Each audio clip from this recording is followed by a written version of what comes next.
देखिए बहुत बड़ा नुकसान फिर से हिमाचल प्रदेश में बारिश के कारण, इस आपदा के कारण हुआ है।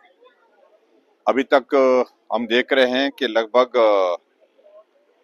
360 लोगों की जिंदगी चले गई और जिसमें अगर हम आंकड़े को देखें तो लगभग 200 के करीब तो सिर्फ फ्लैश फ्लड और क्लाउड बर्स्ट के कारण नुकसान हुआ जिंदगी का। हिमाचल प्रदेश में बहुत बड़ी तादाद, छोटे से प्रदेश में बहुत बड़ी संख्या में इस तरह से लोगों की जान जाना ये चिंता का विषय है। और इसके अलावा जो हिमाचल प्रदेश में जो नुकसान अब हो रहा है बारिश के कारण, ये पूरे प्रदेश पर ऐसी ऐसी जगह नुकसान हो रहा है जहां कभी पहले नुकसान नहीं हुआ। और खास तौर से जो नदी के किनारे हैं वहां पर तो बहुत ज्यादा, खास तौर से हम ब्यास, सतलुज और उसके साथ हमारे हमारा चंबा का इलाका है जहां बहुत बड़ा नुकसान हुआ है।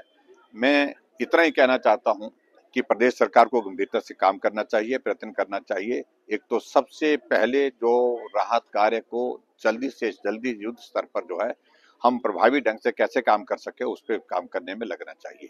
अभी भी हम देख रहे हैं कि छोड़ दिया गया है, भगवान भरोसे कुछ ही छोड़ दिया गया है, यानी कि बहुत शिथिल तरीके से धीमे धीमे काम चल रहा है, उसको गति देने की आवश्यकता है। यहाँ मंडी से कुल्लू आने के लिए हमको 6 घंटे लगे और जो बीच में हमको बहुत सारे लोग ऐसे मिले जो 6 दिन से वहां पर फंसे पड़े हैं। सब्जियां यहाँ से मार्केट के लिए भेजी जा रही हैं, लेकिन वो सब्जियां सड़ करके खत्म हो गई, गाड़ी के अंदर ही निकल ही नहीं पाए वहां से। तो ये स्थिति जो है वो बहुत खराब है, जिस पर काम करने की आवश्यकता है। नेशनल हाईवे ने थोड़ी गति पकड़ी है अब काम को बड़ा तेज गति से करने की और रोड को रिस्टोर करने की। लेकिन सबसे बड़ी बात है कि मनाली कुल्लू के इस इलाके में एक तो टूरिज्म की इकोनॉमी बहुत बुरी तरह से तबाह हुई है, बहुत बड़ा बड़ा सोर्स है यहाँ पर आय का लोगों का। और दूसरा, यहाँ एप्पल की इकोनॉमी बहुत बड़ी बुरी तरह से प्रभावित हुई, जो चिंता का विषय है। लोगों की फसल तैयार है लेकिन मार्केट तक नहीं पहुंच पा रही है, और क्योंकि रास्ते बंद है।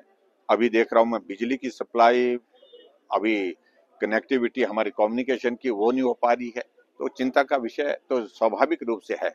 और स्टेट गवर्नमेंट को ज्यादा फोकस करना चाहिए, आंकड़े झूठे नहीं देने चाहिए।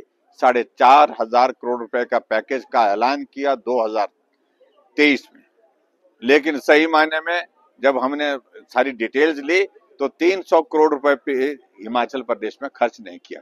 झूठ बोल करके गुमराह करने का कोई लाभ नहीं होता है।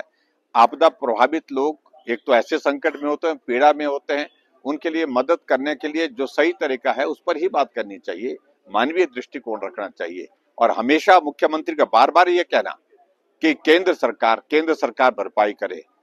केंद्र सरकार भरपाई कर रही है 5,000 करोड़ रुपए से ज्यादा अभी तक 2023 से अभी तक जो है हिमाचल प्रदेश को मिल चुका है आपदा के कारण। लेकिन उसके बावजूद क्या जमीन पर पात्र व्यक्तियों तक, प्रभावित लोगों तक वो पैसा पहुंचा है? क्या जो डैमेजेस हुए तो उसको रिस्टोर करने में आपने वो पैसा खर्च किया? ये बहुत बड़ा प्रश्न है। और अभी भी जो 2006 करोड़ रुपए हिमाचल प्रदेश के लिए स्वीकृत हुआ है, जिसमें से 4,500 करोड़ या 500 करोड़ के 450 करोड़ के लगभग जो है वो हिमाचल प्रदेश के लिए जारी कर दिया है, वो पैसा इस वक्त तुरंत देना चाहिए प्रभावित परिवारों को, जो नहीं मिल पा रहा है। ये बहुत बड़ी चिंता का विषय है। सर, इस तरह से देखिए कि कहीं न कहीं बागवानी की अगर बात करें तो 2000 करोड़ रुपए की आर्थिकी पर संकट पड़ रहा है, क्योंकि हालात ऐसे हैं। तो इंडस्ट्री को यहाँ जो कुल्लू मनाली में खासतौर से जो मैंने कहा कि ये टूरिस्ट डेस्टिनेशन है, बहुत बड़ी संख्या में टूरिस्ट यहाँ आते हैं, लेकिन जब से ये आपदा आई है उसके बाद जो है शून्य पर चला गया है, और ये बहुत बड़ी चिंता का विषय है। स्टेट गवर्नमेंट को जिम्मेदारी लेते हुए टूरिज्म सेक्टर को फिर से थोड़ा राहत का पैकेज देना चाहिए, एक तो मेरा ये आग्रह है। और उसके अलावा दूसरा सेक्टर जो है यहाँ पर हमारा इकोनॉमी को जो स्ट्रेंथन करता है, मजबूती देता है, वो है एप्पल की इकोनॉमी। लगभग 2,000 करोड़ रुपए की एप्पल की इकोनॉमी है। सेब तैयार है लेकिन रास्ते बंद है, मार्केट तक पहुंचाना कठिन काम है। इसलिए उसको मार्केट तक पहुंचाने के लिए सरकार को युद्ध स्तर पर काम करना चाहिए। ये 2-3 जेसीबी, 4 जेसीबी गिनने से फायदा नहीं, ज्यादा से ज्यादा मशीनें लगा करके जो हमारे लिंक रोड्स है उनको भी खोलना चाहिए, और जो मेन हमारे जो टूरिज्म पॉइंट ऑफ व्यू से जो इम्पोर्टेंट सड़कें हैं उनको भी खोलना चाहिए, ताकि टूरिस्ट भी आ सके और उसके साथ साथ में मार्केट तक यहाँ का जो सेब तैयार पड़ा है उसको भी ले जा सके। देखिए, हम तो हमेशा जा करके आगे हैं। हम जब आपदा का ये दौर शुरू हुआ था हिमाचल प्रदेश में, सभी सांसद और जिसमें मैं भी शामिल था, पार्टी के हमारे प्रदेश के अध्यक्ष भी, राष्ट्रीय हमारे अध्यक्ष नड्डा जी जो केंद्र में मंत्री, वो भी साथ में थे। हम केंद्र में जाकर के केंद्र सरकार के समक्ष अपनी बात कह चुके हैं और निश्चित रूप से हिमाचल प्रदेश के लिए कहीं मदद की कोई कमी नहीं छोड़ी है। मैंने कहा कि 5,000 करोड़ से ज्यादा अभी तक हिमाचल प्रदेश को आपदा का पैसा 2023 के बाद मिला, जो अभी तक का हाईएस्ट अमाउंट है। मैं कह सकता हूं आज तक हिमाचल प्रदेश को अगर मिला है सबसे ज्यादा अमाउंट है। मैं मानता हूं डैमेज भी ज्यादा है लेकिन मदद भी ज्यादा हुई है। लेकिन स्टेट गवर्नमेंट को, मुख्यमंत्री को बार बार इस बात को कहना कि केंद्र की रिस्पॉन्सिबिलिटी, केंद्र की रिस्पॉन्सिबिलिटी, क्या स्टेट की रिस्पॉन्सिबिलिटी कोई नहीं है? क्या स्टेट की जिम्मेवारी नहीं है?